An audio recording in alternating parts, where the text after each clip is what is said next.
Back when I taught a class on the sociology of religion, I would do this exercise with the students. I would write on the whiteboard the word Muslim and the word Christian, and then ask them what words or what adjectives would they use to describe or ascribe to that religion. Now, not surprisingly, under Muslim, they would list Arabic descent, from Arab, from Arabia, which actually is not true. There are more Muslims who are not of Arabic descent than there are who come from Saudi Arabia or from the Arabic worlds. And more often than not, which you'd not be surprised by, often they would apply and use the word terrorist as well. And the truth is, 99.9% of Muslims, much like anybody else, are not terrorists. But I was struck, even back then, when they began to list the adjectives under Christian. I'm not sure what I expected, but almost invariably, whenever I taught this class, these were the adjectives they would use. Most students listed under Christians white, when the truth is that's not true. There are more Christians who live in the global south than live in the northern hemisphere. But I was also struck by what the words that they would often put underneath Christian, most often used to describe Christian, was in some form or other moralistic, judgmental. Judgmental and moralistic. While not totally surprised at those labels, I still find myself somewhat cringing at how the word Christian has become synonymous with such characteristics. In the years since, I think I can only say it's gotten worse as we hear more and more. And now we hear the term white Christian nationalism. A segment of the Christian church advocating growing louder and louder in their condemnations. And over the years, especially the past few years, I've had more and more conversations with church members, with friends, with other people just in casual conversation. And they say, you know what, I'm not sure I want to describe myself as Christian anymore, as it's become associated with these very negative characteristics. I can relate in some ways, and I think I've shared before in a sermon, that as a minister, whenever I go maybe to a party and meet a stranger or maybe ride on the plane and people ask what I do, invariably I would say to them, well, I'm a minister. And then invariably they'd say, well, I'll watch my P's and Q's, right? I won't use any foul language. Let me hide my drink or whatever, as if by saying I'm a Christian minister, I'm spending my time judging them. Anybody who knows me knows I know a few words of language. Anyone who knows me knows I enjoy beer just as much as anybody. But it was the perception that to be a Christian was to judge, that I would be judging them on who they were and how they behaved. And that makes me really sad. So it has occurred to me that maybe we need a new way to describe ourselves. Maybe we need a new way to think about ourselves than some of these traditional ways. And I've been struck, as we read through the book of Acts, I was struck by how the followers of Jesus, who did not call themselves Christians, the early followers of Jesus, those who were the part of the new church, they called themselves, as I said before, people of the way.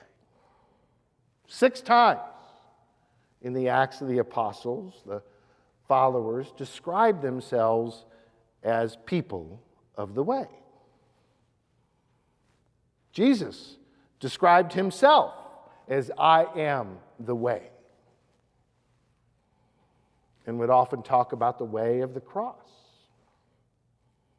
The way is described throughout all the New Testament.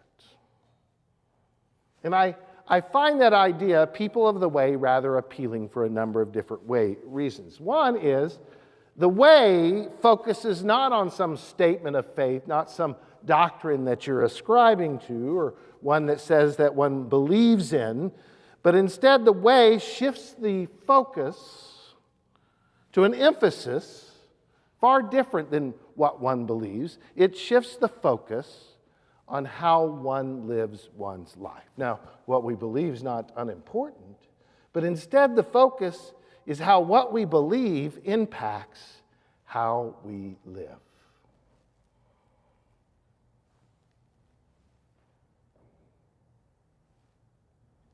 The way also, the people of the way also has, I love this idea, has a sense of movement, doesn't it? You're on a journey. There's no completion, but always it's going on and on and on. We're never done. We are always on the way. And the other part of people of the way that really appeals to me is it reminds me that we always walk together, not just individually. So my vote is we bring this back. Heartland People of the Way Church, right?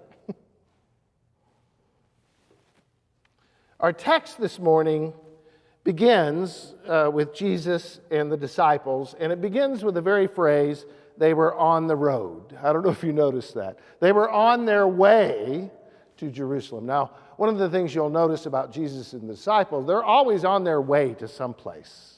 They're always moving. They're not rooted in one place. They are always going together to a place. And Jesus tells them where we're going, we're not going to get the reception that you think we might. When we get to Jerusalem, I'll be turned over, I'll be arrested, I'll be condemned, I'll be mocked and spit upon, and then I will be crucified.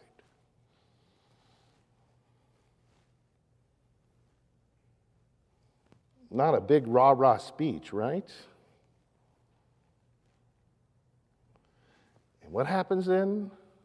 James and John, as they're walking along the way with Jesus, about as tone deaf as you can imagine, right? Hear what Jesus says, and they chime in and say, Jesus, when you enter your kingdom, can we have the best seats, right? Can we have the seats of power? James wants to sit on your right. John wants to sit on your left. Jesus, could you give us that? We want glory, right? When you enter your kingdom. And the other disciples were here, the other 10, it says, get kind of ticked off. And I don't think they get ticked off because they didn't understand what Jesus was saying. I think they're ticked off that they didn't think to ask, hey, we want that position of, on the right and on the left, right? We want the glory. We want to be in heaven with you, right? That's what it's about. Even though Jesus has said, I'm on the way, I will be turned over to the Gentiles, I'll be condemned and mocked and spit upon and killed. It's the way I walk. They just don't get it, do they? They turn faith into some reward. Right? Now, lest I judge James and John a little bit too much, it's interesting how in a theology of a number of churches, the goal, of course, is to do the exact same thing. I'm going to be faithful so that I get to heaven, right? I may not sit on the right hand or left hand of Jesus, but I want to be pretty close to him, right? That's the purpose of faith for a number of churches, is to get the reward. To be recognized, to be celebrated. Just like James and John. But Jesus turns to the disciples and says, hey guys, gals, this isn't the way. This isn't the way. The way we walk and we live is far different from that. Our way is not to seek power over others. Our way is not to be celebrated and glorified, but instead, Jesus says, whoever wishes to be great among you must be your servant. The word here is, Greek word here is diakonos, which is a root Greek word for deacon, which actually means waiters and waitresses. So you should realize whenever you go out to eat that Jesus considers your waiter or waitress the greatest among you, right? But then he says something that really bothers me. He says, whoever wishes to be first among you must be a slave of all. And it's intentional. The word here is doulos, which means slave. And I'm sorry, but that bugs the heck out of me. What can he mean by that? That we are called to be a slave of all. I want to think he's exaggerating somewhat here. He's not trying to lift up slavery as a good thing. No, but I think he's making a really profound point in which we put other people's needs and challenges and struggles front and center. The focus is not on ourselves, but on others, which is a very important word these days, and a very important witness these days in our culture of the self, of selfies. To be people of the way is not to be elevated, but to serve. To walk the way is to walk with humility where we are servants and slaves. In our way, no matter our age, whether we are younger or older, is to serve those around us in small ways and in big ways. And what would it be like to be a people of the way who serve? What would it look like? Well, I know what it looks like because I know y'all serve. I've seen you serve. I saw teachers and young people serving children yesterday. I see the ways in which our ushers are kind of being waiters and waitresses for us this morning. That is people of the way. That is service. And I see the ways in which many of you serve the world around us, volunteering for the homeless shelter or working at Waukee Christian Services, that the focus of our faith, who we're supposed to be, are these people, that our way is not to celebrate ourselves or to lift ourselves up, but our way is to serve. Now, about a year and a half ago, it was a couple of years ago, that the National Presbyterian Church came with a designation or identified that that they wanted congregations to be Matthew 25 congregations.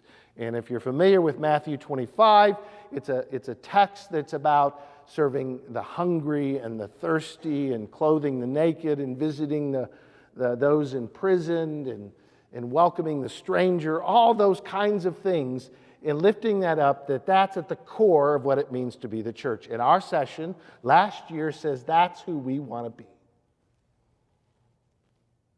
That's what it means to be people of the way. That's at the heart of what it means to be the church. Now, many of you know, about over 6 weeks ago, I went to Glacier National Park. My kids roll their eyes because I'm always talking about Glacier National Park, and they're tired of hearing me tell stories about it. But one of the experiences for me, I was there with a group of other pastors, of others, and we were hiking together on the trail in the mountains of God's nature and forest and trees and beauty and just awesome is what it was. But one of the most profound things about hiking wasn't, and you can go by yourself and that's good, but what it was very profound hiking with other people. Mary Oliver, one of my favorite poets, and I can't remember the exact words, she in one of her poems, she would comment in one of her poems that if I ask you to go into the woods with me, I must really like you. But as we were going on that hiking trail, there was a sense of being a people together. We were tracking on these trails, and there's a sense in which you care for each other, right? Sense in which you lift each other up. If someone trips over a log on the hike, you help pick them up. If someone gets tired, people bonded together and it wasn't about where we got, it was that we got there together. And what was interesting is we're going along the hike, and we went at a time that wasn't real busy, but there would be people on the trail with you, and they'd always say hi to you, and they'd say, oh, watch out, there's some bear poop up there, so watch out for the bears, or watch out, we saw a moose, and you got to stay away from that, so be careful. So there was the sense of which we were taking care of each other, but also the people we met along the way were caring for us as well. And I am convinced that that's a meaningful image, people on the way as we hike through life. It's a meaningful image for what it means to be the church.